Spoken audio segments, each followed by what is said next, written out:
മുത്തുനബിയെ ഒരിക്കൽ നേരിൽ കാണാൻ പറ്റിയാൽ നിങ്ങൾ ആദ്യം എന്തായിരിക്കും ചോദിക്കുക? പ്രിയമുള്ളവരെ, ഈ ഒരു ചോദ്യം കേട്ടപ്പോൾ ഒരുപാട് ആളുകൾ കരഞ്ഞു പോയിട്ടുണ്ട്. കാരണം ഉത്തരം പറയാൻ നമ്മുടെ ഹൃദയം പൊട്ടുമെന്ന് തന്നെയാണ്. ആരാണ് നബി സല്ലല്ലാഹു അലൈഹി വസല്ലം?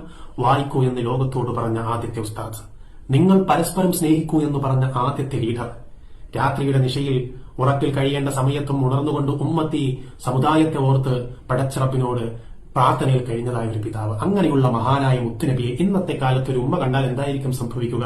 ആ ഉമ്മാക്ക് മുത്തുനബിയോട് പറയാനുള്ളത് എന്തായിരിക്കും? യാ റസൂലല്ലാഹ്, 10 മാസത്തോളം എന്റെ വയറ്റിൽ ചുമന്ന മകൻ, അവൻ നമസ്കരിക്കുന്നില്ല, അവന് വേണ്ടി അങ്ങൊന്ന് ദുആ ചെയ്യണം. ഒരു ചെറുപ്പക്കാരി പറയുന്നത് എന്തായിരിക്കും? എന്റെ മുത്തുനബിയെ, എന്റെ ഹൃദയം ശുദ്ധമല്ല, പാപങ്ങളിൽ ഞാൻ മുങ്ങിപ്പോയിട്ടുണ്ട്, തിരികെ വരാൻ എന്തെങ്കിലും മാർഗം പറഞ്ഞു തരണേ.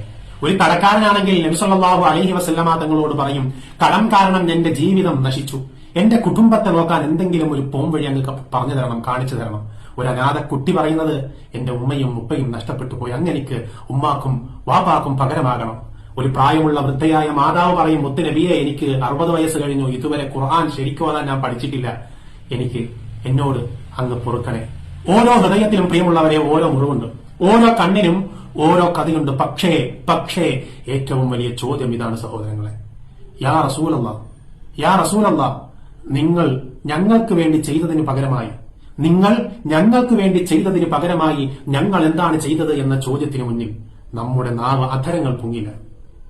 കാരണം അവിടുന്ന് നമ്മോട് തിരിച്ചു ചോദിക്കും, പ്രിയമുള്ളവരെ, ഞാൻ നിങ്ങൾക്ക് സ്നേഹം പഠിപ്പിച്ചു, നിങ്ങൾ സ്നേഹിച്ചോ? പരസ്പരം സഹോദരങ്ങൾ തമ്മിൽ സ്നേഹിച്ചോ? ഞാൻ നിങ്ങൾക്ക് ക്ഷമ പഠിപ്പിച്ചു, നിങ്ങൾ പുറത്തു കൊടുത്തോ? ഞാൻ നിങ്ങൾക്ക് നിസ്കാരം പഠിപ്പിച്ചു തന്നു, നിങ്ങൾ അത് കൃത്യമായി കൊണ്ട് നിലനിർത്തിയോ? പ്രിയമുള്ളവരെ, അപ്പോൾ അവസാനമായി നമ്മൾ എല്ലാവരും കൂടി ഒരേ ഒരു കാര്യം മാത്രം നബി സല്ലല്ലാഹു അലൈഹി വസല്ലമ തങ്ങളോട് ആ സന്ദർഭത്തിൽ ചോദിക്കും, യാ റസൂലല്ലാഹ്, പാപികളാൻ തെറ്റുപറ്റിപ്പോയെങ്കിലും ഖിയാമത്ത് നാളിൽ ഞങ്ങളെ മറക്കരുതേ, അങ്ങയുടേതായ ഹൗദുൽ കൗസറിൽ നിന്നും ഒരു കോപ്പ വെള്ളം എനിക്ക് തരണേ, ഇതെന്റെ ഉമ്മത്താണ്, ഇതെന്റെ സമുദായമാണെന്ന് അങ്ങ് ഒന്ന് പറഞ്ഞാൽ മതിയെന്ന്. എന്റെ പ്രിയപ്പെട്ട സഹോദരങ്ങളെ, ആ നേരം വരുന്നതിന് മുമ്പ് നമുക്ക് ഇനിയും സമയമുണ്ട്.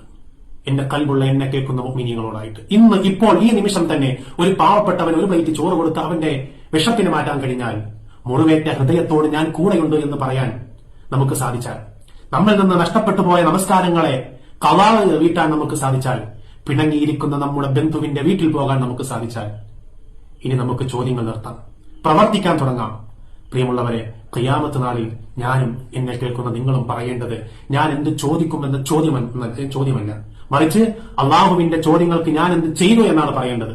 സ്വല്ലല്ലാഹു അലാ മുഹമ്മദ് സ്വല്ലല്ലാഹു അലൈഹി വസല്ലം, മുത്തുനബി സ്വല്ലല്ലാഹു അലൈഹി വസല്ലമ തങ്ങളുടെ സുന്ദരമായ തിരിച്ചര്യകളെ സ്വന്തം ജീവിതത്തിൽ സ്വാംശീകരിക്കാൻ മുത്തുനബി സ്വല്ലല്ലാഹു അലൈഹി വസല്ലമ തങ്ങൾ കാണിച്ചു തന്ന ആ സമുന്നതമായ പാതയം പിന്തുടരാൻ സാധുക്കളായ നമുക്കും മാതാപിതാക്കൾക്കും ഭാര്യ സന്താനങ്ങൾക്കും വേണ്ടപ്പെട്ടവർക്കും നമുക്ക് ബാധ്യതയും കടമകളുമുള്ള മുഴുവൻ മുഅ്മിനാത്തുകൾക്കും അല്ലാഹു തൗഫീഖ് നൽകട്ടെ.